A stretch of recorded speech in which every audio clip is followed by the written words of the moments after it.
কিউয়ের cinema নিয়ে কথা হয়, এটা হচ্ছে সবথেকে বড় ব্যাপার। বিতর্ক হতে পারে, সমালোচনা হতে পারে, আলোচনা হয়, সেটা হচ্ছে সবথেকে বড় বিষয়। কিউকে আরও একটা বিষয় নিয়ে যেটা বারবার চর্চিত হতে হয়েছে, সেটা হচ্ছে তার সম্পর্ক, এবং সেটি অভিনেত্রী রিয়ের সঙ্গে আর কি সম্পর্ক নিয়ে বলা হয়েছে। কিন্তু তার আগে আমি জানবো যে ক্যামেরার সামনে অভিনেত্রী রি ঠিক কেমন এবং ক্যামেরা অফ হলে রি ঠিক কেমন, এটা তোমার চোখ দিয়ে। আমরা ছিলাম প্রি ইনস্টাগ্রাম ইনফ্লুয়েন্সার। আমরাই প্রথম কাপল কলকাতায় যারা নিজেদের সেলফি পাবলিশ করতে আরম্ভ করলাম।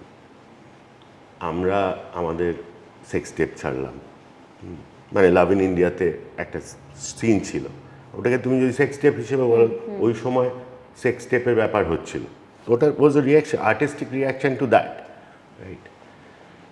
এবং ওই সময় আমার একটা সোনির হ্যান্ডিক্যাম ছিল, যেটা ফ্লিপ করা যেত তোমার ইয়েটা, হ্যাঁ, ওই ফ্লিপটা মোডটা অন করে দিলে তুমি নিজেকে দেখতে পেতে।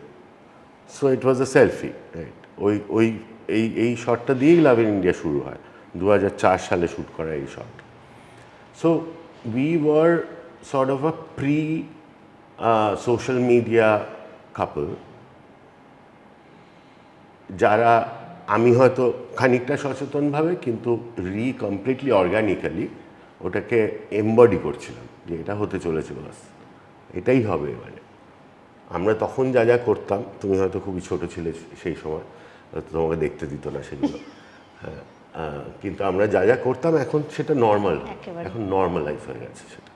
তখন লোকে পাগল হয়ে, উফ এইটা করে ফেললো, এইটা বলে দিল, চুমু খেলো রাস্তায়, এখন মন্দিরেও চুমু খাচ্ছে লোকজন। মানে মানে এখন এই যে কোভিড যেটা করেছে, এটা খুব ইন্টারেস্টিং একটা আমার নিজস্ব থিওরি আছে, একটা কনস্পিরেসি থিওরি বলতে পারো। সেটা হচ্ছে আমাদের দেশের একটা খুব ভালো জিনিস করেছে কোভিড। এই অসুখটা এসে এক এক অসুখে আমাদের দেশের থেকে লজ্জা ব্যাপারটাকে সরিয়ে দিয়েছে কমপ্লিটলি। এটা একটা বিরাট জিনিস, কারণ 100 বছর ধরে লজ্জা দিয়ে আমাদের আটকে রাখা হচ্ছিল। লজ্জাতে কাদের সবচেয়ে অসুবিধা হয়? মেয়েদের। মেয়েদেরকে লজ্জা দিয়ে পুরুষরা ঢেকে রাখে, যে এটা করবে, এটা না, এটা না, এটা না। প্লাস ওভারঅল সামাজিকভাবে সবাইকে লজ্জা দিচ্ছি আমরা, যে এটা করো না, এটা করো না, তাহলে লজ্জা পেতে হবে। নিয়ম তৈরি করা যাতে লজ্জিত না হতে হয়। এখন আর কেউ লজ্জিত না। এখন আমাদের হিরো হচ্ছে রাখি সাওয়ান্ত, আমাদের হিরো উর্ফি জাভেদ, আমাদের হিরো অরি, রাইট? লজ্জা এইসব কি? এবার লজ্জা ইজ মানি, হ্যাঁ, সেল লজ্জা, গেট ডলার্স। তো এটাও একটা ব্যাপার, যেটা আমার মনে হচ্ছে এটা ভালোই হয়েছে একটা দিকে।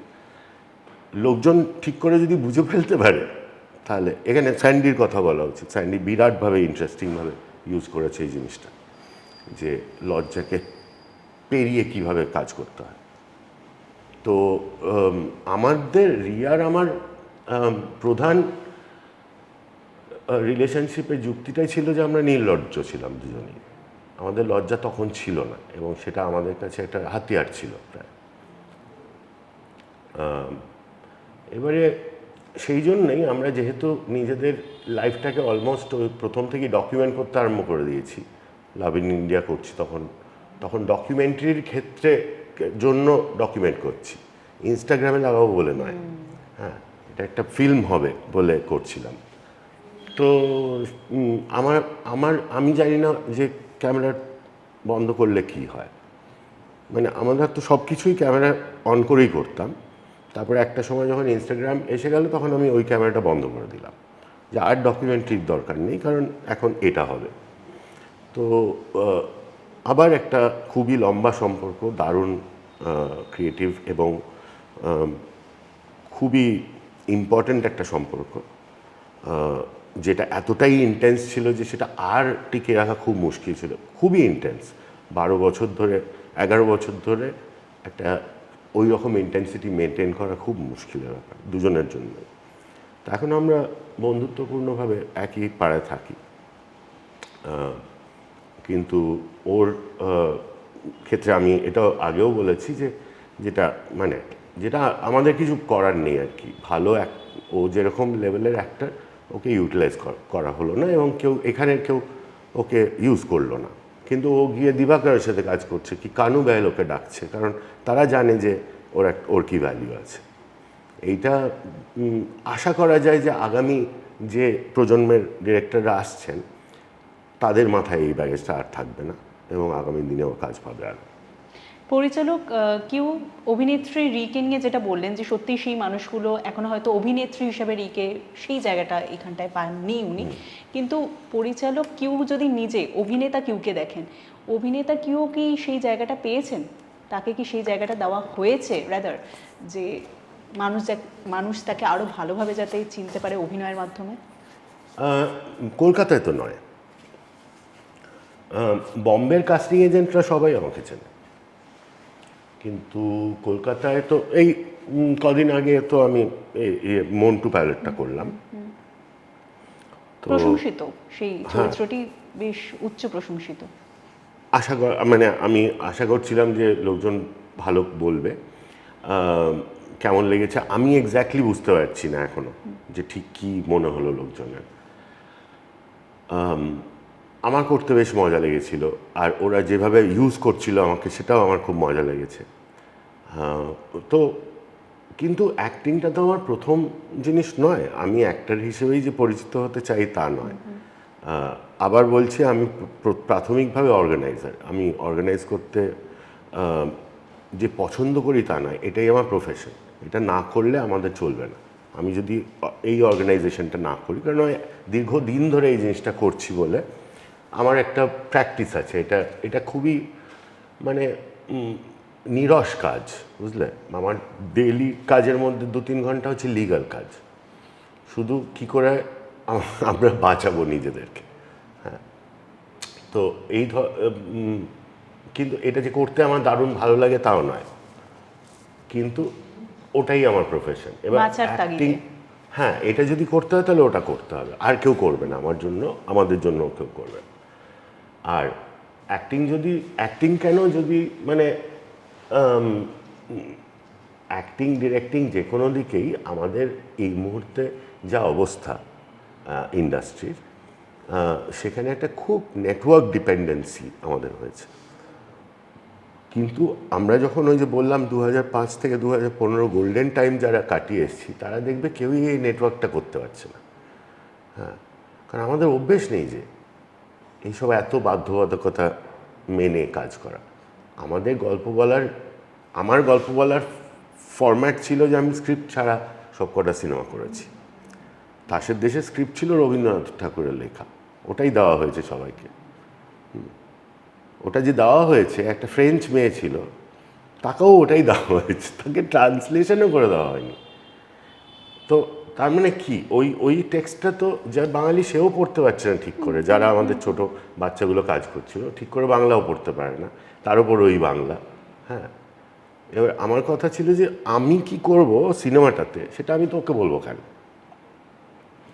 তুই এটা দেখ কিংবা দেখিস না, যতটুকু দেখার হয় দেখ, এটাকে মুখস্থ কর, কারণ এই ডায়লগটাই বলতে হবে।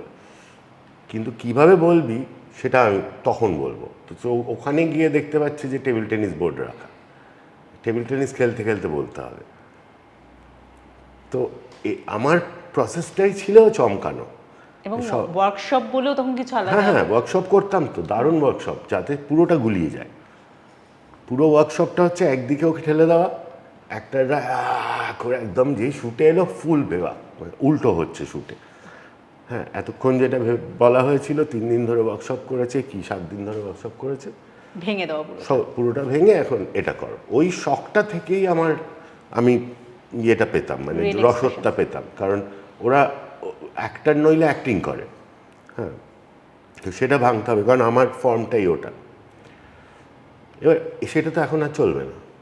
আমি কী করে বলবো আমি অ্যামাজনকে কি কাউকে হইচইকে কি কোনো একটা একে যে না ভাই আমার স্ক্রিপ্ট নেই, আমার এটা। যদিও দেশলাই কিন্তু সেভাবেই করা, দেশলাই ওইভাবেই করা। একটা সিন থেকে শুরু হয়েছিল পুরো গল্প। একটা সিন, একটা ছেলে বসে আছে জাঙ্গিয়া পরে, মাথায় কেরোসিন ঢালছে আর লাইভ স্ট্রিম করছে সেটা। এবার কি হবে, এবং এই একটা শটের বেসিসে পুরো সিনেমাটা কনস্ট্রাকশন হচ্ছে। সুতরাং এখনও আমরা করে চলেছি ওটা, যদিও ওই সময়টা চলে গেছে। সময়টা সত্যি কি চলে গেছে? মনে হয় যতক্ষণ না প্ল্যাটফর্ম ডাইভার্সিফিকেশন হচ্ছে ততক্ষণ আর কিছু হবে না। এখন কনসলিডেশন অফ প্ল্যাটফর্ম বলে একটা জিনিস হয়েছে, সব প্ল্যাটফর্মগুলো একসাথে কাজ করছে, অ্যালগোরিদমগুলো completely slaves of those corporates. এখানে কারুর কিচ্ছু করার নেই। তুমি বলতে পারো সবচেয়ে যেটা খোলা জায়গা সেটা হচ্ছে ইউটিউব, কিন্তু সেটাও হেভিলি সেন্সার্ড একটা জায়গা, যে কোনো সময় সেখানে আঘাত হতে পারে। আগে যে সিস্টেমগুলো আমাদের ছিল ইন্ডিপেন্ডেন্ট কাজ করা, সেগুলো আর নেই, সব কোম্পানিগুলো বন্ধ হয়ে গেছে। মানে প্রযুক্তি এগিয়েছে, মানুষের চিন্তাভাবনা আরও এগিয়েছে, কিন্তু কোথাও গিয়ে একটা দেখতে পাচ্ছি যে আমাদের ওই যেটা বলা হলো যে এখন আমরা বোধহয় আরও বেশি একটু বদ্ধ জায়গায় চলে গিয়েছি। প্রযুক্তি এগিয়েছে বলা ঠিক নয়, প্রযুক্তির যে ডেভেলপমেন্টটা হয়েছে, প্রযুক্তির ডেভেলপমেন্ট হয়েছে, এগিয়েছে বললেই আমরা ধরে নিই কার জন্য এগিয়েছে? মানুষের জন্য, মানুষের যাতে সুবিধা হয়, সেদিকে কিন্তু এগোয়নি। টেকনোলজি এগিয়েছে যাতে কর্পোরেশনের সুবিধা হয়। মানুষের সুবিধাটা আমাদের বলছে এটা সুবিধা, এটা সুবিধা, এটা সুবিধা, এটা সুবিধা, সব তোমার ফোনে আছে। এবার তুমি ফোনটা রাখতেও পারছো না। আমি ধরো ঠিক করলাম কাল থেকে আমি ফোন নেই, আমি বেরোতেই পারবো না তো। মুদির দোকানে কারোর কাছে আর ক্যাশ নেই, তারা বুঝতেই পারছে না তোমার কাছে কেন ফোন নেই। এবারে গোয়াতে যখন আমরা এই ধরনের কথা বলি, তখন কিন্তু মুদির দোকানের মানুষটাও সে কিন্তু একটু वाकिबहाल, हाँ सर मैं तो ये तो 500 रुपये में रोज़ रखता हूँ साथ में, मैं भूला नहीं वो दिन। কিন্তু বাকি আপামর ভারতবাসী ভুলে গেল যে একদিনে আমাদের কি হয়েছিল। হ্যাঁ, তো এই যে ব্যাপারটা হচ্ছে কন্ট্রোল মেকানিক, কন্ট্রোলটা তো আমাদের হাতে নেই, পুরোটাই তো অন্য কারোর হাতে কন্ট্রোল। তো এইটা খুবই শঙ্কাজনক। এবং আমার ধারণা আর্টিস্টরা, ফিল্ম মেকাররা এইসব নিয়েই তো কাজ করার কথা আমাদের, কিন্তু সেটা তো করতে দেওয়া হবে না, কারণ নেটওয়ার্ক তো এইগুলোকে গ্রিন লাইট করবে না। কিন্তু এরকম কাজ সাউথে কি হচ্ছে না? হ্যাঁ, খুবই ভালো প্রশ্ন। কেরালাতে একমাত্র হচ্ছে, সাউথে নয়। Kerala is the only region where independent producers are being able to not only make their films, do the whole pipeline. এবং একটা 3 কোটি টাকার ছবি সেটা 300 কোটি টাকার ব্যবসা করছে, একদম completely pure small town issue based.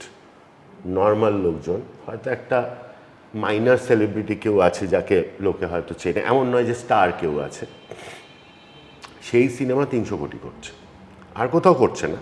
হায়দ্রাবাদে একটু, কিন্তু ওখানেও খুব চাপ, কারণ ওখানে কমার্শিয়ালের চাপ প্রচণ্ড, ওখানে প্রচুর স্টার সিস্টেম, প্রত্যেকটা প্রোডাকশন হাউস স্টার অ্যালাইনমেন্ট আছে, ওখানে পলিটিশিয়ানরা সিনেমার মধ্যে ইনভলভ।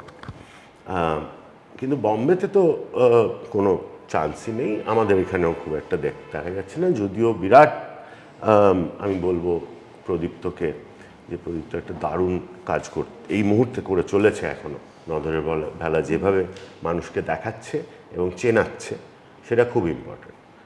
শুধু দেখালে হবে না, চেনাতেও তো হবে। মানুষ তো চিনতেই পারছে না কোনটা কী জিনিস, সবই সাবটারফিউজ হয়ে গেছে, কোনটা যে কী মাল বোঝা যাচ্ছে না, ফেক আর রিয়েলটা কী, সেটা একটা বড় সমস্যা।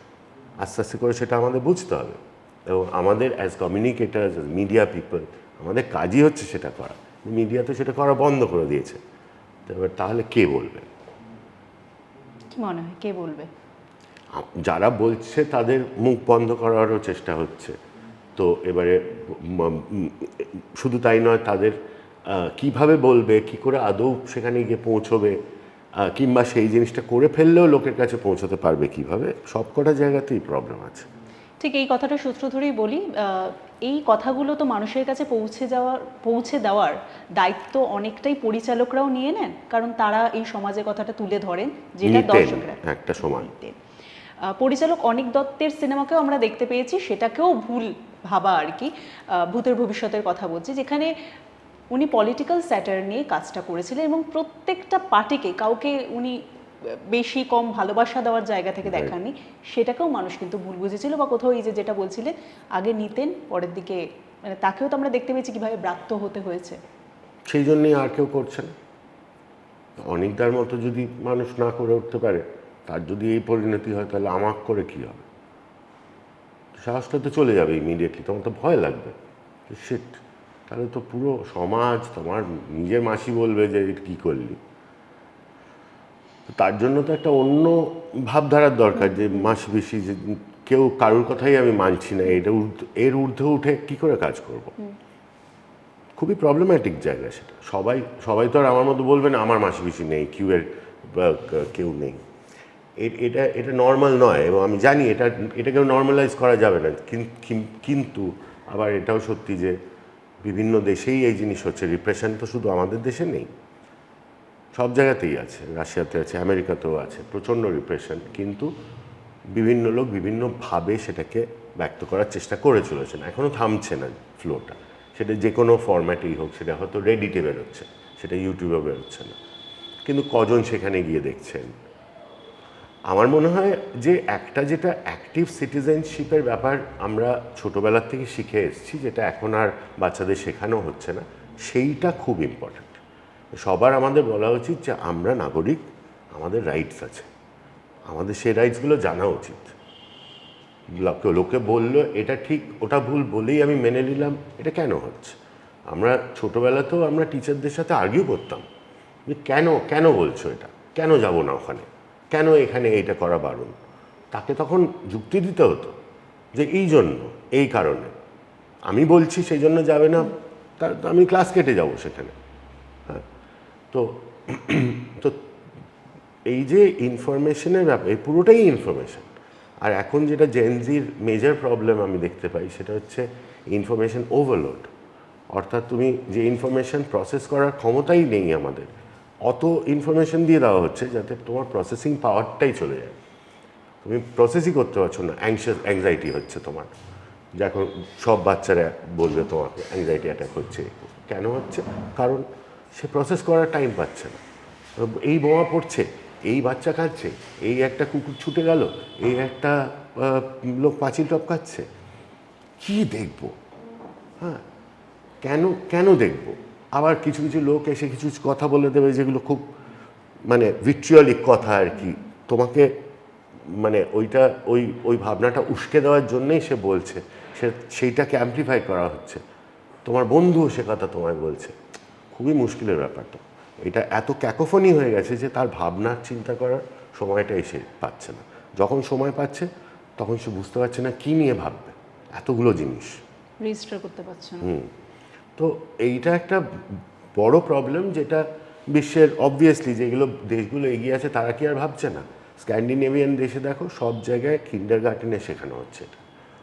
প্রথমেই বাচ্চাদের শেখানো হচ্ছে কীভাবে তুমি প্রথমত রিয়েল ফেক বুঝবে, যে কোনটা রিয়েল কোনটা ফেক। তারপরে বুঝবে যে ইনফরমেশন কতটা নেবে তুমি, কিংবা তোমার সময় নিরিখ করে দেওয়া হবে যে 2 ঘন্টাই তুমি এটা করতে পারো, তাহলেই তুমি বাকি 22 ঘন্টাতে এই জিনিসটা প্রসেস করতে পারছো। এই যে আমাদের সময় থেকে ছোটোবেলার থেকে যে ছিল যে সকালে একটা খবরের কাগজ আসতো, রাত্রিবেলা 9টার সময় খবরটা পড়া হতো। কেন? পয়েন্ট ছিল যে তোমার তো জেস্টেশন হজম করতে হবে তোমাকে, যে আজকে পৃথিবীতে এগুলো ঘটে গেছে, সুনামি এসেছে, এবার আমি সেটাকে হজম করব। তুমি তার পরের মুহূর্তেই বলছো যে আবার একটা তানজানিয়াতে এটা ঘটেছে, হ্যাঁ তোমার বাড়ির পাশে আরেকজনের গ্যাস সিলিন্ডার বাস্ট করলো, হ্যাঁ এখানে একটা ব্রিজ পড়ে গেল। না, তোমাকে ভাবনার সময়টা দেওয়া হচ্ছে সারাদিন, আবার 9টার সময় তোমায় রিমাইন্ডার ফলো আপ দেওয়া হবে, আবার তুমি ভাববে, সারা রাত ঘুমোবে, তোমার ব্রেনটা রেস্ট পাবে। So that shit has gone. Technology is not really helping us. Technology is actually right now our main enemy. Undoubtedly. OTT, একটু আগে প্ল্যাটফর্মের কথা হচ্ছিল, ওটিটি এখন সেই জায়গাটায় এসেছে যে ওটিটিতে এখন আমরা অনেক রকমের কন্টেন্ট দেখতে পাই এবং যেটা আগে হয়তো দেখা যেত না, সেইভাবে অনেক পরিচালকেরাও এগিয়ে এসেছেন তাদের নিজেদের কথাটা বলার জন্য, বলতে পারছেন ওটিটির দৌলতে, বা সেই রকম কন্টেন্ট দেখানো হচ্ছে। এদিকে আবার অন্যদিকে দেখতে পাওয়া যাচ্ছে সিনেমা হলগুলো এখন কিন্তু সেইভাবে আর রান করতে পারছে না। এই দুটোর মধ্যে ক্ল্যাশ কি সত্যি কোথাও একটা দেখা যাচ্ছে, নাকি এটা তৈরি করা হচ্ছে আদৌ? না, ওটিটিরা যখন এসছিল তখন একটা অন্য জিনিস ছিল। ওটিটি শুরু হয়েছে যে নাকি ফিল্মের ভবিষ্যৎ ফিরিয়ে দেবে, দারুণ জিনিসপত্র হবে, হয়েও ছিল কিছুদিন। কিন্তু কোভিড হওয়ার পরে যখন সিনেমা হলগুলো বন্ধ হয়ে গেল, ফিজিক্যাল জায়গা বন্ধ হয়ে গেল, তখন সমস্ত বলিউড ঝাঁপিয়ে পড়লো এদের উপরে। এখন কিসের ওটিটি কী প্রোগ্রামিং করে? কোনো ভালো সিনেমা ওরা কেনে না, কোনো ভালো প্রজেক্ট ওরা কমিশন করে না।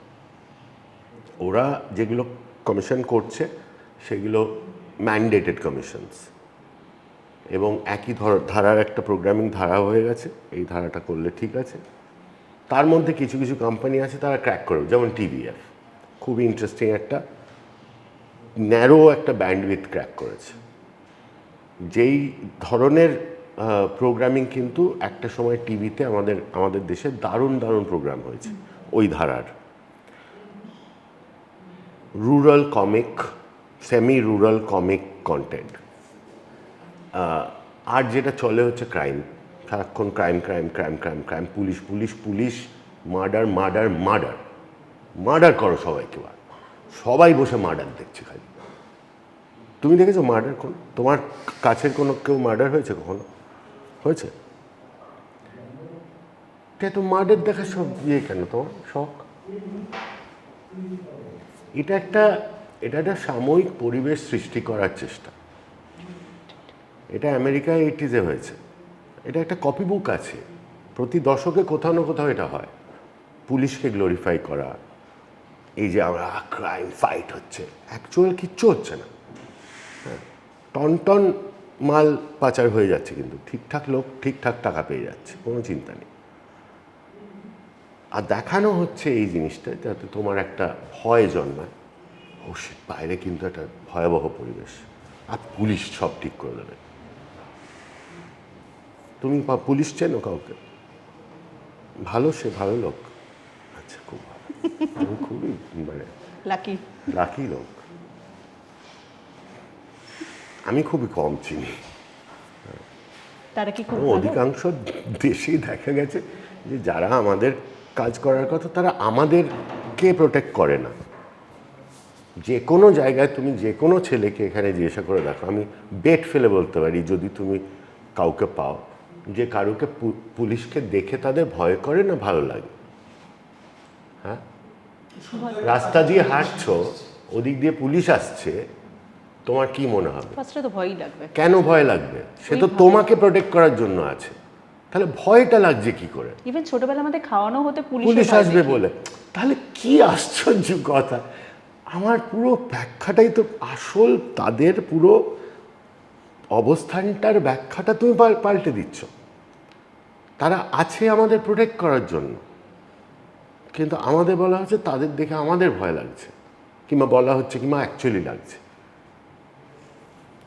খুবই মুশকিলের ব্যাপার সেখানে। আবার ওটিটিতে ফিরে আসি যে, সুতরাং ওই দ্যাট শিপে সেলড, সারা পৃথিবী জেনে গেছে যে ওটা হচ্ছে না। এখন নেটফ্লিক্স ইউএসএ যদি বলো, তাহলে তারা কিছু কিছু ইন্টারেস্টিং জিনিসপত্র করছে। নেটফ্লিক্স সাউথ আফ্রিকা কিছু ইন্টারেস্টিং জিনিস করছে, নেটফ্লিক্স পর্তুগাল ব্রাজিল কিছু ভালো কাজ করছে। নেটফ্লিক্স ইন্ডিয়া কি করেছে লাস্ট 5 বছর? বিরাট ভালো। টিভিকে ওরা টিভি চলে গেছে, এখন আর সাজবেহু নেই, এখন অন্য জিনিস চালাতে হচ্ছে। তো আমার মনে হয় না ওটাতে কিছু। আবার আর গ্রাসরুট লেভেলে সিনেমাগুলো সব বন্ধ হয়ে গেছে বলে পুরো ফিল্ম দেখার টেন্ডেন্সিটাই চলে গেল। আগে আমরা যখন বড় হচ্ছি তখনও প্রত্যেকটা সপ্তাহের শেষে যে কোনো মানুষ, সমাজের যে কোনো জায়গা থেকে মানুষ, সে 5 টাকা থেকে 15 টাকা দিয়ে প্রতি সপ্তাহে একটা করে সিনেমা দেখতে পারত। তুমি বন্ধ করে দিয়েছো সেটা, সে আর সিনেমাই দেখে না, ওই কালচারটাই চলে গেছে তার। সে যেই হোক না কেন, খারাপ সিনেমা ভালো সিনেমা দেখতে যাচ্ছে তো, সব সিনেমা হল ভরা ছিল তখন। আমি এটা বারবারই বলছি, চিরঞ্জিত বলেছিলেন কিছুদিন আগে, আমি একটা ভিডিওতে দেখলাম যে যখন বেদের মেয়ে জ্যোৎস্না রিমেক করে ছাড়া হলো এখানে, 300টার উপরে হলে রিলিজ করেছিল। ইন্ডিপেন্ডেন্ট ছবি, কারণ ওটা তো স্টুডিও ছবি ছিল না, ওটা তো খারাপ ছবি, বাজে মাল, ওই বাংলাদেশের রিজেক্ট মাল, বুঝতে পারছো? বাংলাদেশে একটা ছবি হিট করে গেছে, সেটা এখানে সবাই দেখে ফেলেছে, এরা ওটা ওটা নইলে এখানে ওই প্রিন্টটাই চলবে, তাই জন্য এটা বানানো হয়েছে আবার করে। অসাধারণ গল্প, ওই গল্পটা দিয়েও আমরা ওই সময়কার বাংলাকে দেখতে পাই যে কি ছিল আর কি হলাম আমরা, সাধারণ মানুষকে কীভাবে আমরা পিছনে ফেলে দিলাম, ছেড়ে দিলাম একদম। একটা সময় যে কোনো গ্রামের মানুষ তারা ইম্পর্টেন্ট ছিল, যে কোনো আমাদের মতো ফিল্ম মেকারদের, আমাদের মতো ওটাই আমরা ছেড়ে দিলাম একদম। আমরা এখন বলি যে গ্রামের মানুষ মানে তারা বুঝতে পারবে না ওটা। একেবারে আমার ধারণা এটা উল্টো জিনিস। আমি গ্রামে থাকি গোয়াতে, তারা সব বোঝে, তারা জানে ময়লা ফেলতে হয় না বাইরে, তারা জানে সাপ যদি একটা সাপের যদি লেগে থাকে, কোন সাপটা অসুস্থ, কোন সাপটা তাকে ঠিক, কোনো সাপ তোমাকে আক্রমণ করে না, কোনো সাপের মানে খেয়ে দিয়ে তার কোনো কাজ নেই, সে তোমাকে কেন, হ্যাঁ? তো আমরাই ভয় পাই শহরের লোকেরা, গ্রামের লোকেরা জানে যে সাপকে না ঝামেলা করলে সাপ কিছু করবে না, তার ওই এডুকেশন, তার ওই ইনফরমেশন স্ট্রিমটা আছে, সে জানে গাছের কী করে খেয়াল রাখতে হয়, সে জানে খাবার কী করে উৎপাদন হয়, আমি তুমি জানি না, তো কে তাহলে শিক্ষিত বেশি, কে বেশি জানে? তো এটা খুবই বাজে জিনিস যে আমরা বলি এটা, এবং এই শুধু বলি যে এটা এর জন্য। শহরের মনোভাব, ভদ্রলোকী মনোভাবের জন্যই আমাদের সার্কেলটা কমতে কমতে এই জায়গায় এসে থেকেছে। হিন্দি ফিল্ম বানান যে কিউ, তিনি টলিউডের এখন কোন পরিচালকের কাজ দেখতে ভালোবাসেন বা দেখেন?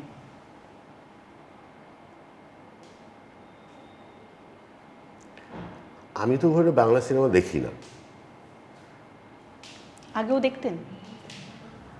না, কারণ আমি তো সিনেমাতে কোনোদিন ইন্টারেস্টই ছিল না আমার। ছোটবেলায় আমি সিনেমা হলে গিয়ে দেখতাম হচ্ছে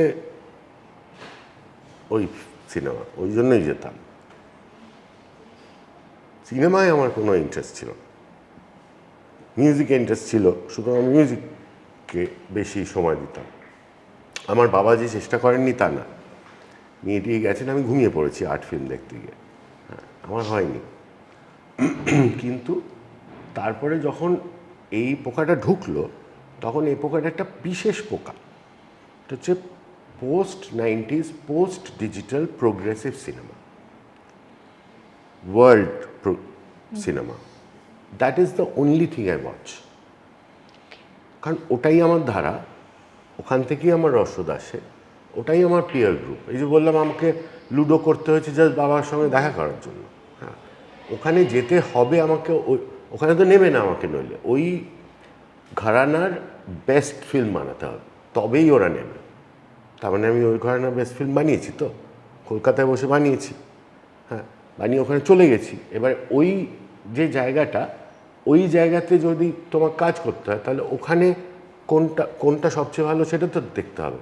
তো সময় কোথায়? একটা মানুষের কটা ফিল্ম দেখতে পারবে তুমি দিনে? 2টো ম্যাক্স। তুমি যদি আমার মতো এরকম টাইপের মাল হও, যাকে এই মানে যে আর কি অবসেসড উইথ দিস থিংস, আমি বহু বছর 2টো করে ফিল্ম দেখেছি। ইদানিং আমি আর অতটা ফিল্ম দেখি না, মাঝে মাঝে এরকম অনেক দিন যায় যেদিন ফিল্মই দেখি না।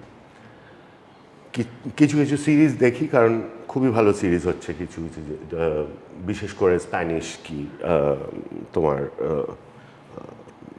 নরওয়েজিয়ান্স খুব ভালো হয়, কোরিয়ান অফকোর্স আমার কোরিয়ান জাপানি তো খুবই পছন্দ। তো তাহলে আমি কেন সিনেমা দেখবো? আমি তো শেখার জন্য দেখছি, আমি তো আর বিনোদনের জন্য সিনেমা দেখছি না, আমি তো একটা ফিল্ম মেকার, আমি তো রোজ এই কাজটা করি। তো আমি সেই সিনেমায় দেখবো যে সিনেমা আমার ভাষায় কথা বলছে। তো আনফর্চুনেটলি বাংলায় সেই ধরনের ফিল্ম হচ্ছে না, এই মুহূর্তে নেই। ধরো প্রদীপ্তরই সিনেমা, প্রদীপ্ত সিনেমা আমি দেখেছি, এবং এটা আমার সিনেমা নয়, অন্য অন্য কমপ্লিটলি অন্য ঘরানার সিনেমা, কিন্তু globally speaking we are in the same bunch. যে সিনেমাটা করছে যেটা বিধর্মী, যে এই ধরনের স্লো সিনেমা তো করে না কেউ। তো এবারে আমিও তো ফার্স্ট সিনেমার পক্ষে, আমার সিনেমায় প্রচুর কাটস থাকে, সারাক্ষণ কিছু না কিছু হচ্ছে, আমি নিজে এরকম সারাক্ষণ নার্ভাস এনার্জি। তোকে দেখবে ঠান্ডা মাথায় এমনি করে বসবে, হ্যাঁ, কোনো উত্তেজনা নেই, একদম ঠান্ডা মানুষ। ওর কাজ আমার মনে হয় যে হয়তো আদিত্য বিক্রম করেছে। যেটা ইন্টারেস্টিং সেটা হচ্ছে বাংলাদেশের ওয়েস কি দুর্ধর্ষ সিনেমা বানাচ্ছে ওরা। সে আমি অনেকগুলো দেখেছি এবং খুবই আমি ইন্টারেস্টেড যে ওখানে যা হচ্ছে সেটার সাথে আমরা কিভাবে কাজ করবো, কারণ ওরা অনেকটা এগিয়ে আছে আমাদের থেকে। তো আমি কি করে শিখবো সেখান থেকে, কি করছে ওরা, কি ঠিক করছে, আমরা কেন পারছি, আমি কেন পারছি না, আমি কি সাবজেক্ট চয়নে ভুল হচ্ছে নাকি টেকনিক্যালি ভুল হচ্ছে নাকি আমার ইনফ্রাস্ট্রাকচার নেই ওটা করার জন্য, ভাবনাটা কেন আসছে না ওইভাবে। কিউ এখন সিনেমা যা তৈরি করবেন তার মধ্যে এখনকার কোনো টলিউডের নায়ক নায়িকাকে যদি বাছতে বলি, কোন অভিনেতা অভিনেত্রীদের নিয়ে কাজ করার ইচ্ছা রয়েছে? আমরা তো একটা কাস্টিং প্রসেসে বিশ্বাস করি, সুতরাং সেটা ডিপেন্ড করে। আমি এই যে সায়নের সাথে কাজ করলাম, সায়ন খুবই আমার পছন্দের মানুষ। স্যান্ডির সাথে আমি কয়েকবার কাজ করেছি, খুবই পছন্দের মানুষ। জাস্ট কিছুদিন আগে প্রিয়াঙ্কার সাথে একটা ভিডিও শ্যুট করলাম, তবে মজাই হলো। যদিও সেটা অভিনয় ছিল না, ভিডিও রেপ্রেজেন্টেশন, মোর লাইক ও নাচের দিক থেকে এসছে, মানে মুভমেন্টের দিক থেকে এসছে, ইমেজের দিক থেকে কাজটা করা হয়েছে। কিন্তু অ্যাক্টার কোনো অভাব নেই আমাদের এখানে, আমাদের কলাকুশলীর কোনো অভাবই নেই, কোনো দিনই ছিল না, আমার ধারণা কোনো দিনই থাকবে না। বাংলায় ট্যালেন্টের কোনো অভাবই নেই। যেটা অভাব সেটা হচ্ছে এক্স্যাক্ট না কি করছি সেটা, তার চয়নটা, এবং কেন বলছি সেটা, কিভাবে বলছি, কোন ভ্যালু সিস্টেমে বলছি। ধরো যখন আমি এটা দুদিন আগেও বলছিলাম কাউকে, যে মৃণাল সেন যখন ৭১ করছেন এবং সিনেমা কিংবা ভুবন সোম করছেন, ওই যে ক্যামেরাটা হাতে, সেটা নিয়ে কারোর কোনো অসুবিধা হয়েছে? তার ঠিক ১.৫ বছর আগে ওই জিনিসটা আবিষ্কৃত হয়েছে ফ্রেঞ্চ নিউ ওয়েভে। ১.৫-২ বছর আগে লোকজন সবাই হাতে ক্যামেরা নিয়ে 16mm ক্যারি করা যায়, রাস্তায় গিয়ে শ্যুট করছে, কারণ তারা স্টুডিও লাইট করবে না। এবার তখনই কেন হয়েছে? প্রযুক্তি। তখনই ওই ফিল্ম স্টকটা এসছে। কোডাক যদি ওই ফিল্ম স্টকটা না হতো, ওরা তো স্টুডিওর বাইরে বেরোতে পারতো না। ওই ক্যামেরাটা যদি ব্যালেন্স না হতো, একলেটটা ওর তাহলে তো ওটা ঘাড়ে নিয়ে যেতে পারতো না, তার অনেক ভারী ওটা, কিংবা আমি স্টপই পাবো না, বাইরে কিছুই দেখা যাবে না, কারণ আমার ফিল্ম স্টকই ওটা নেই। তো যেই হলো অমনি সেটা যেমন ওখানে হচ্ছে তেমন এখানেও হচ্ছে। অথচ এখন আমি যদি বলি যে এই মুহূর্তে অবসেশন হচ্ছে, আমিও করব, বুঝতে পারছো কী অসুবিধাটা হবে? আমি এটাও বলছি না যে অবসেশন হচ্ছে সবচেয়ে পপ সিনেমা, সেটারই উদাহরণ দিচ্ছে। আচ্ছা এইটা ঠিক আছে, ইউটিউবার করেছে, দেখ এই বিরাট হিট ছবি, ঠিক আছে, তাহলে সর্বজন সমাদৃত, কোনো প্রবলেম নেই জীবনে। এখানে প্রচুর কাটফাট করেও বিরাট হিট করেছে, আমিও করব, দেবে করতে।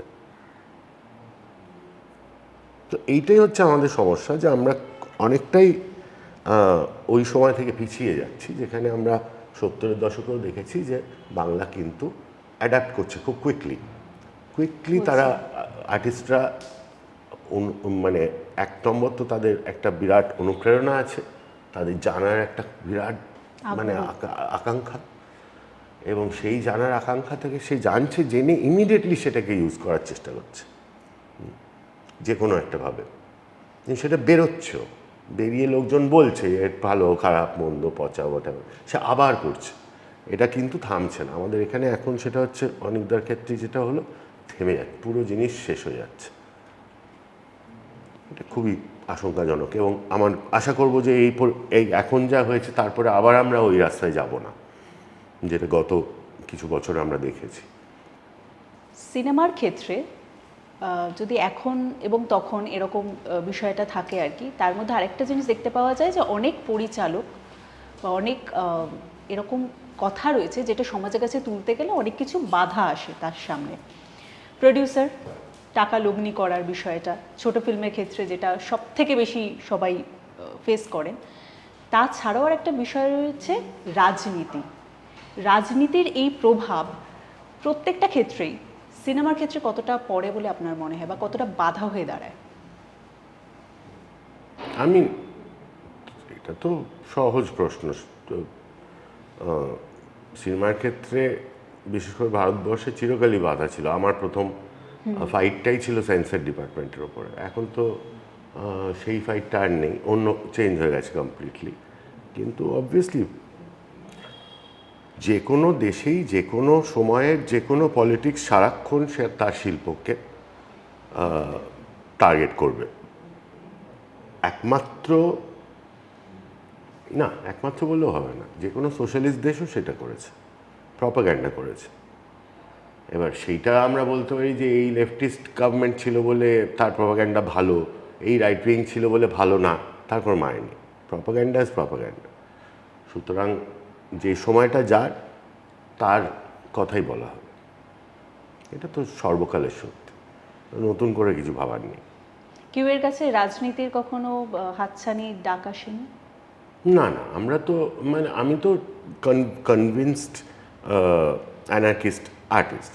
আমার কাজই হচ্ছে যে কোনো মানুষ যখনই কোনো ক্ষমতার জায়গায় থাকবে, আমার কাজ হচ্ছে সেটার গল্পটা বলা।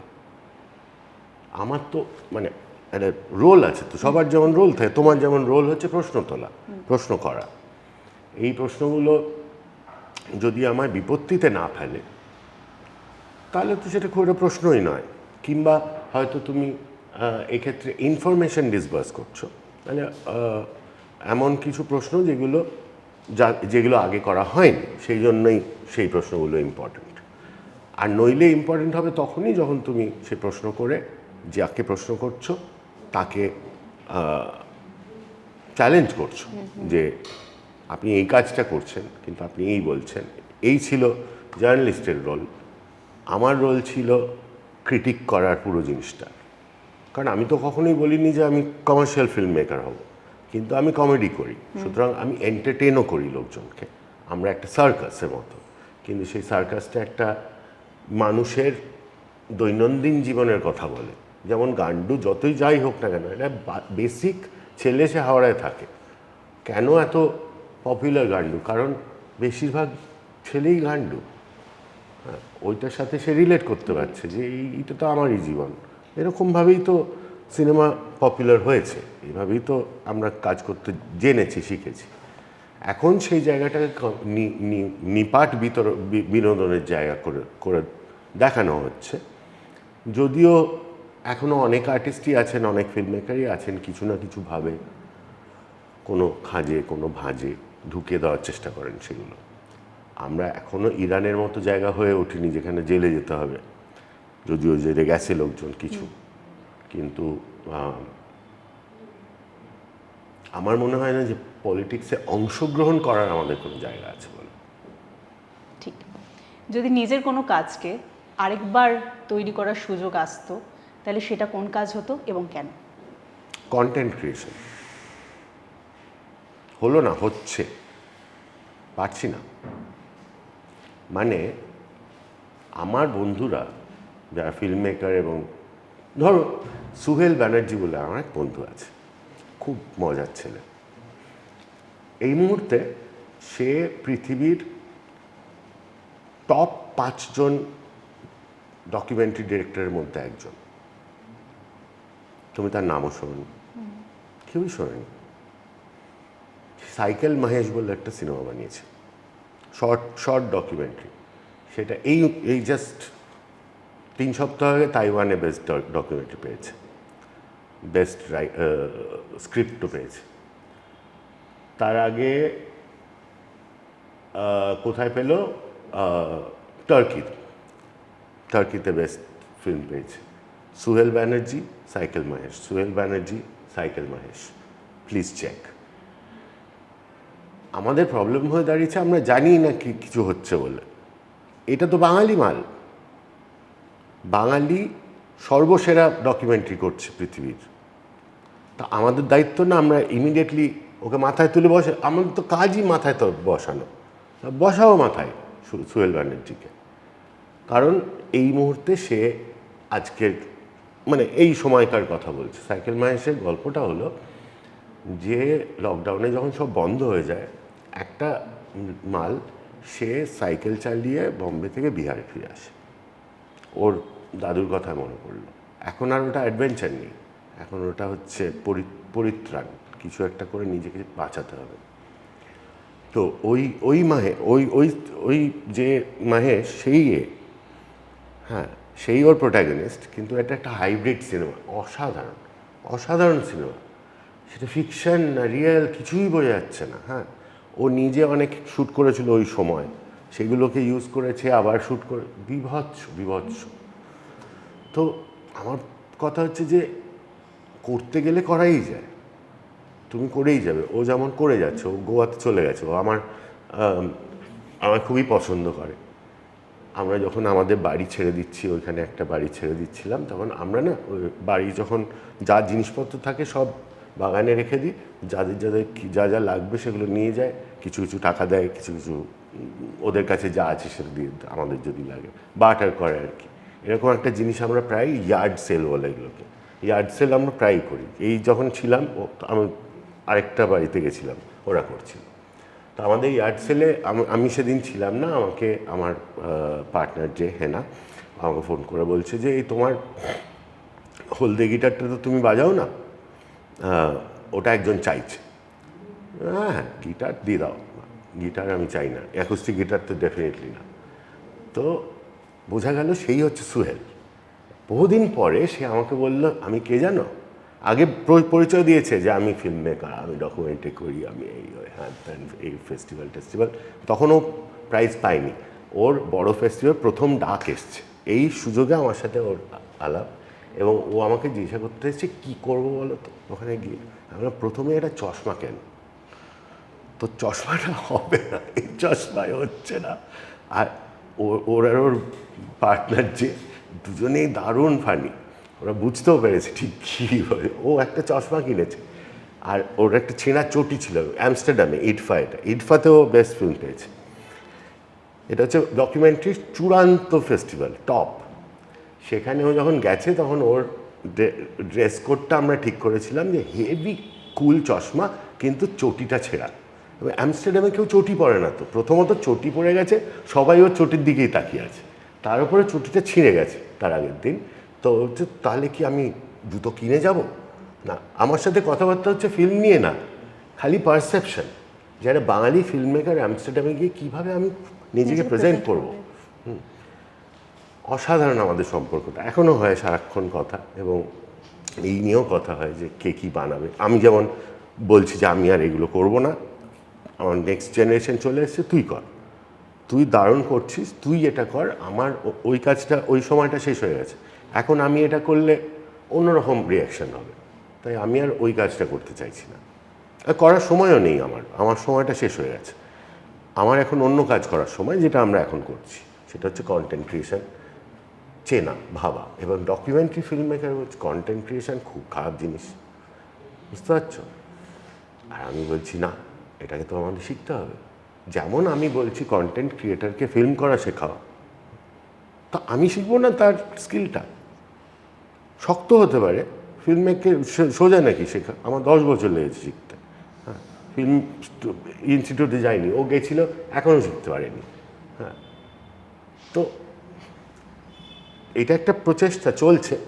খালি একটাই প্রবলেম হচ্ছে যে ওই যে আমাদের ডিভ্যালু করে দেওয়া হচ্ছে, সব কিছুকে কন্টেন্ট বলা হচ্ছে। এই যে আমরা কথা বলছি এটাও কন্টেন্ট, আবার আমার সিনেমা যেটা আসতে চলেছে দেশলাই, এই সিনেমার গানগুলো যেগুলো আলাদাভাবে রিলিজ হবে সেগুলোও কন্টেন্ট, আবার আমরা যে প্রোমোগুলো করব তার জন্য সেটাও কন্টেন্ট। তাহলে আলাদা কিভাবে হবে? তাহলে এক্স্যাক্টলি, তো তুমি ভ্যালু সিস্টেমটা ডিটারমিন করছো কী করে?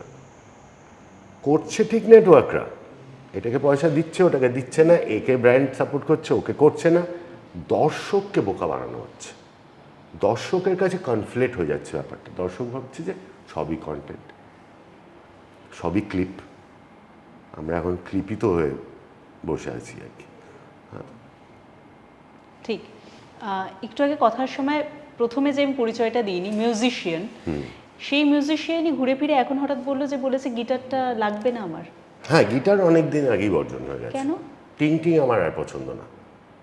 টিং টিং করলে এখানে এসে টিং টিং করবে না, একদম ঢিক ঢিক ঘিপ ঘাপ এইসবে আছি আমরা।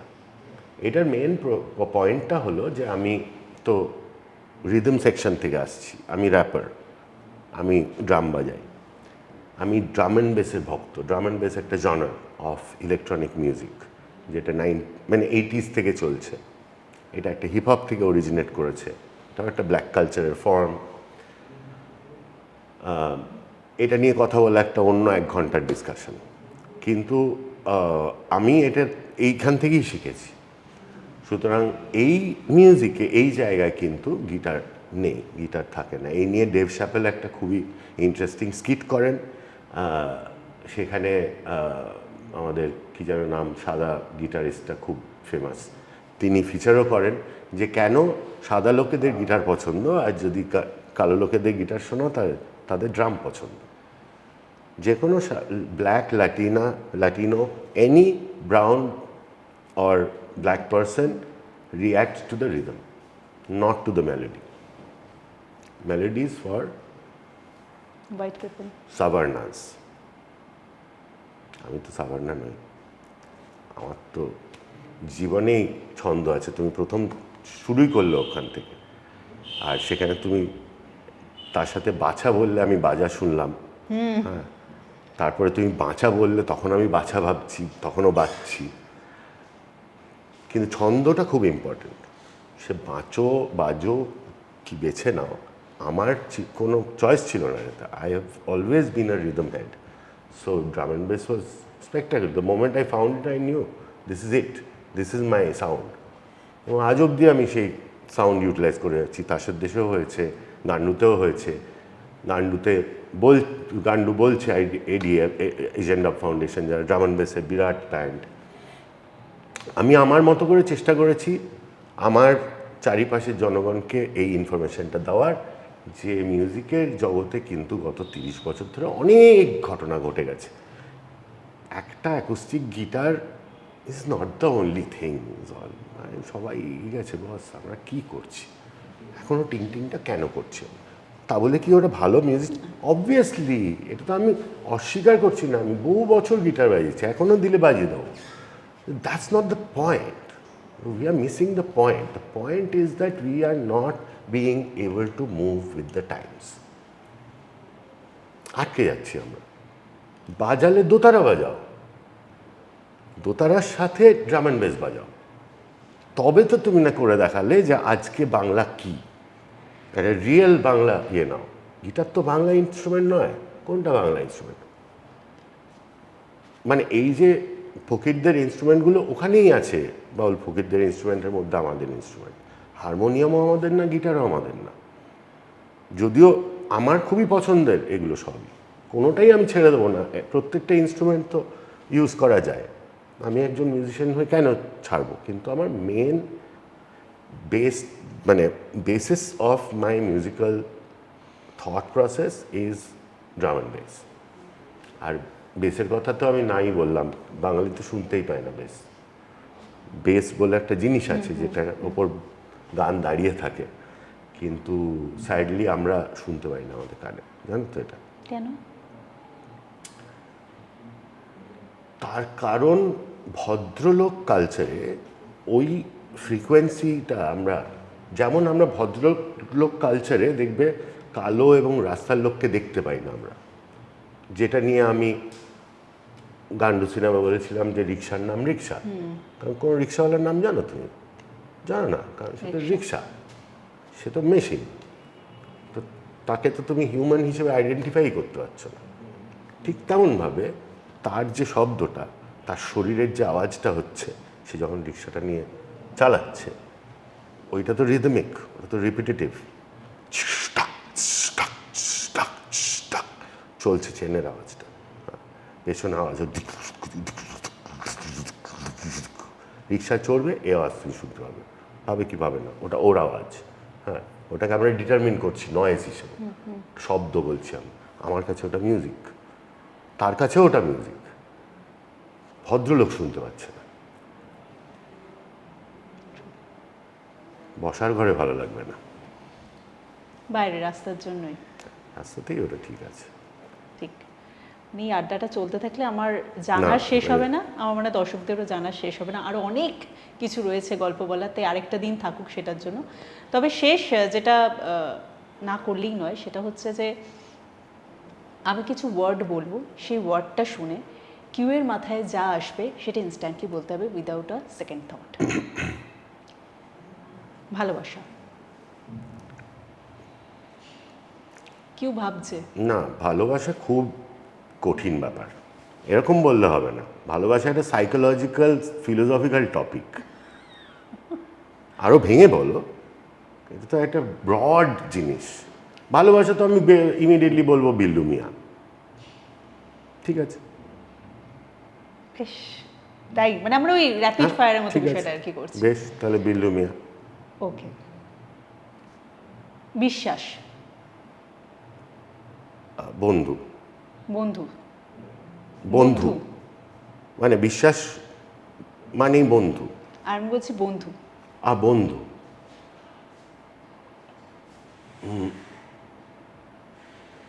আমার থেকে যে বেশি জানে। Music. Music, drum and base, rhythm এবং ভলিউম। জীবন। চেঞ্জ এবং পতন, ফেলিয়ার। আক্ষেপ। আক্ষেপ, আক্ষেপ হচ্ছে যে বাঙালি ফিল্ম মেকার হয়ে ওটা হলো না। আমি বাঙালি ফিল্ম মেকার হতে চাই, প্লিজ আমাকে করুন একটু। ফিল্মটা আমি করছি, আপনারা প্লিজ আমাকে ফিল্ম মেকারটা করুন। বাঙালি ফিল্ম মেকার না হলে আমি ঘুমোতে ঠিক করে মরতে পারবো না, বুঝতে পারছি? আমার ভূত কিন্তু এখানে ঘুরে বেড়াবে, এটা আপনি চান না? কেউ চায়? এমনি ঘুরে বেড়াতে চায় না সশরীরে, অশরীরই ভাবো কী অসুবিধা হবে তখন। এই কেউ হাম্বা হাম্বা করে তাড়া করবো রাস্তায়, লেক গার্ডেন যে কেউ ঢুকতে পারবে না। হ্যাঁ, ভালো হবে না, আমার ভূত will not be a happy ভূত। আপনারা প্লিজ কিছু করুন। হ্যাঁ, কিন্তু এখনকার সময়ের মানে এখন জেনারেশনের প্রায় প্রত্যেকটা ছেলেমেয়ে কিন্তু পরিচালক কিউয়ের নাম জানে, মানে তাদের কাছে আপনি বাঙালি ফিল্ম মেকারই। আশা করছি আরও জানুক। আমার মনে হয় না বিশেষ কেউ জানে বলে। আমার ধারণা এই নাম্বারটা খুব ছোট এবং এই নাম্বারটা আমরা যা কাজ করেছি তার কমেন্সুরেট নয়।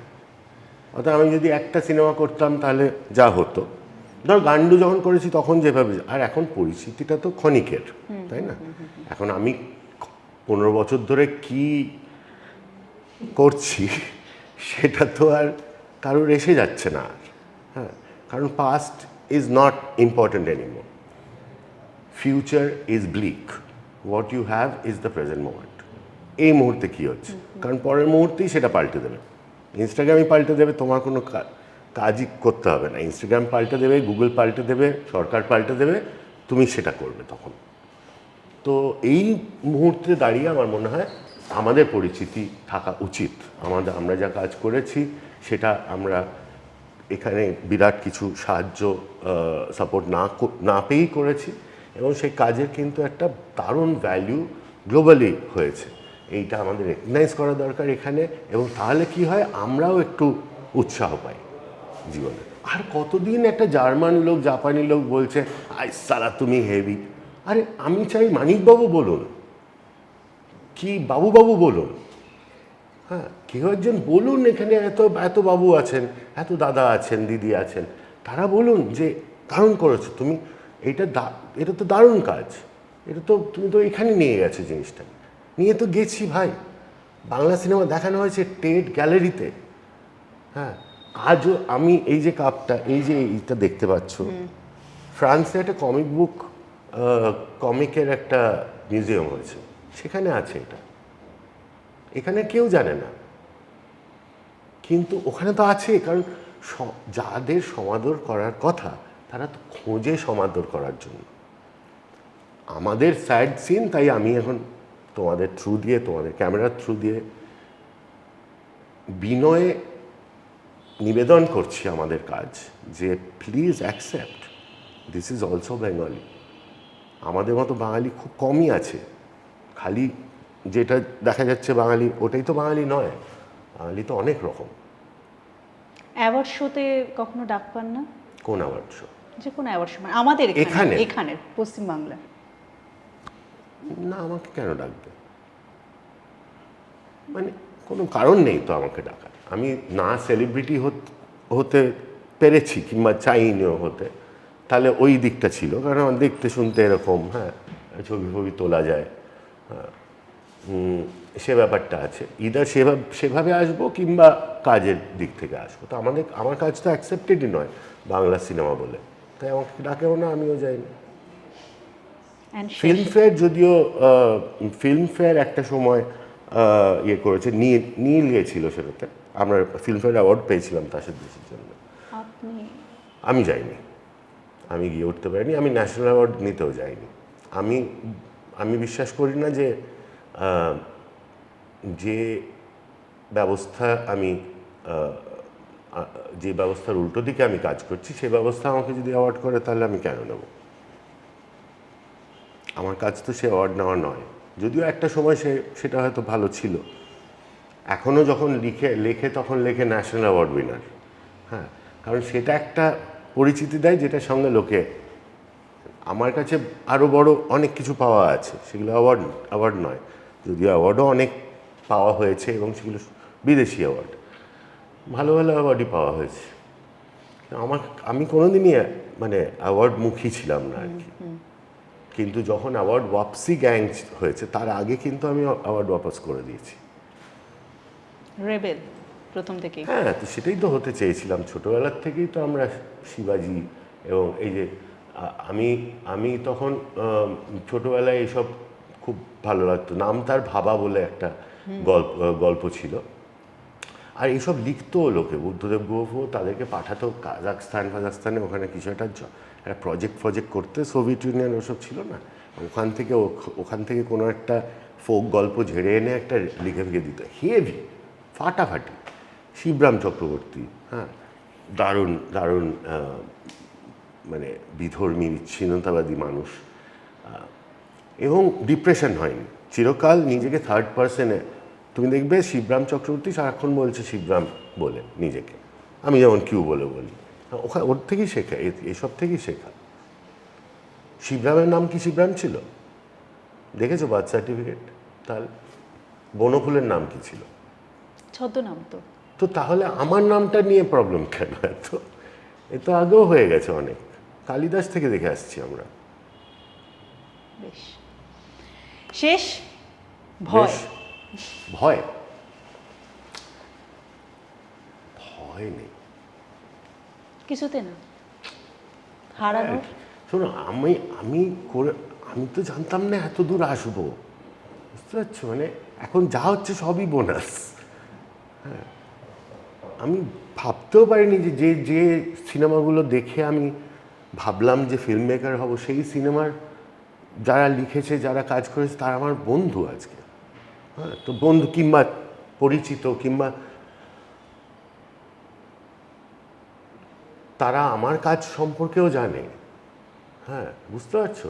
এটা নবারুণের শুরুর দিকে সুরজিৎদা বলেন যে 23 বছর ধরে লোকটাকে চিনি, কিন্তু গিয়ে কথা বলিনি, কি বলবো তাকে।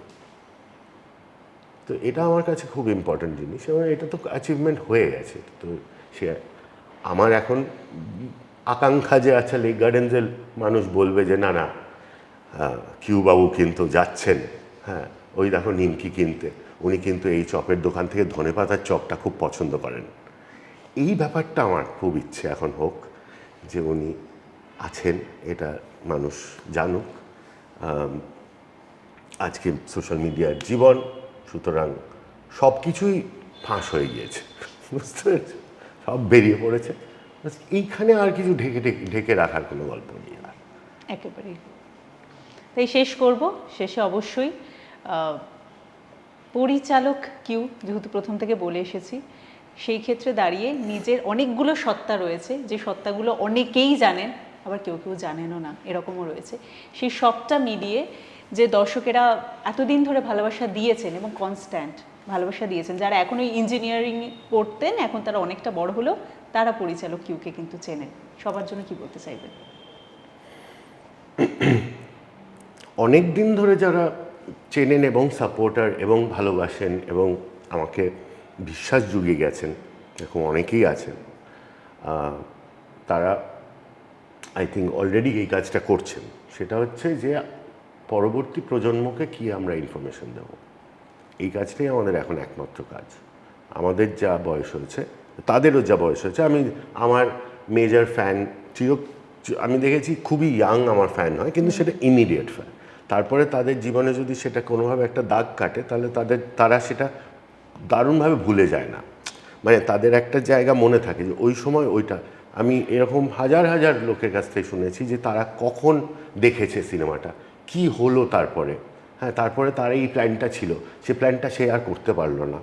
এই যে সাময়িক একটা গোলযোগ, একটা উপদ্রব তৈরি করা, হ্যাঁ এই জিনিসটা করতে পারা গেছে এবং তাদের জীবনে সেটার একটা প্রতিফলন ঘটেছে। এবং এখন তাদের একমাত্র চিন্তা হওয়া উচিত যে ওই ব্যাপারটা যাতে তাদের পরবর্তী প্রজন্মও পায়, যেটা তারা পেয়েছে, যে ওই ধাক্কাটা। কারণ ধাক্কা না খেলে তুমি শিখবে কী করে? তোমাকে তো উল্টোটা জানতে হবে। ও ফাক, এটাও হয়, এটাও সত্যি। হ্যাঁ, তো এটাও সত্যি যে আমাদের বাঙালি এম.এন. রায়, সে লেনিনের সাথে ইয়ে করে ডিবেট করেছেন, করে তারপরে তিনি মেক্সিকোতে গিয়ে একটা ক্লাব বানিয়েছিলেন, যেখানে মেক্সিকো কমিউনিস্ট পার্টি শুরু। আর আমি বলছি না আমরা এই জিনিসগুলো রোমান্টিসাইজ করি, কারণ আমি বড় হয়েছি এমন একটা সময় কলকাতায় যখন এইসব গল্পই চলতো। কিন্তু এই গল্পটার মধ্যে যেটা মনে রাখার জিনিস, সেটা হচ্ছে উনি বাঙালি, এসব করেছিলেন। তো প্রায় 100 বছর আগের আবার কথা। তখনই সিআর দাসও করছেন, এম.এন. রায়ও করছেন। আমার ফেভারিট কিছু মানুষ আছে ওই সময়কার, যেমন রূপচাঁদ পক্ষী, এই আরও আগের। হ্যাঁ, রাজা রামমোহন রায় প্রথম বই লেখেন ফার্সিতে। হ্যাঁ, তো আমরা অনেক এগিয়েছি, অনেক এগিয়েছিলাম, অনেক প্রোগ্রেসিভ মনোভাব আমাদের ছিল। সেটা এখন একটা জায়গায় দাঁড়িয়ে আছে, যেটা আমার মনে হয় যে আমাদের যে বৃত্ত, সেই বৃত্তের সবার দায়িত্ব হচ্ছে সেটাকে সারাক্ষণ চ্যালেঞ্জ করে যাওয়া, যে এটা কিন্তু ঠিক নয়। তুমি বলছো বটে যে এখন এরকম মনে হচ্ছে, কিন্তু এই দেখো, এই উদাহরণ, এই উদাহরণ, এই উদাহরণ, এই আর কি। ব্যাস, আমার আর নতুন করে বলার কিছু নেই। এই বেশ, এতটা আড্ডা হওয়ার পর আমার মনে হয় ঠিক আমি যতটা সমৃদ্ধ হয়েছি, দর্শকেরাও হয়েছেন, অনেক কিছু জানতে পারলাম, এবং জানার তো কখনো শেষ হয় না, তাই আরও বোধহয় একটা আড্ডা বাকি থাকলো। সো নতুন করে বলার কিছু নেই, আপনারা অবশ্যই জানাবেন আপনাদের এই আড্ডাটি কেমন লাগলো, আর এরকম আরও আড্ডা দেখার জন্য অবশ্যই নজর রাখুন আমাদের চ্যানেলে।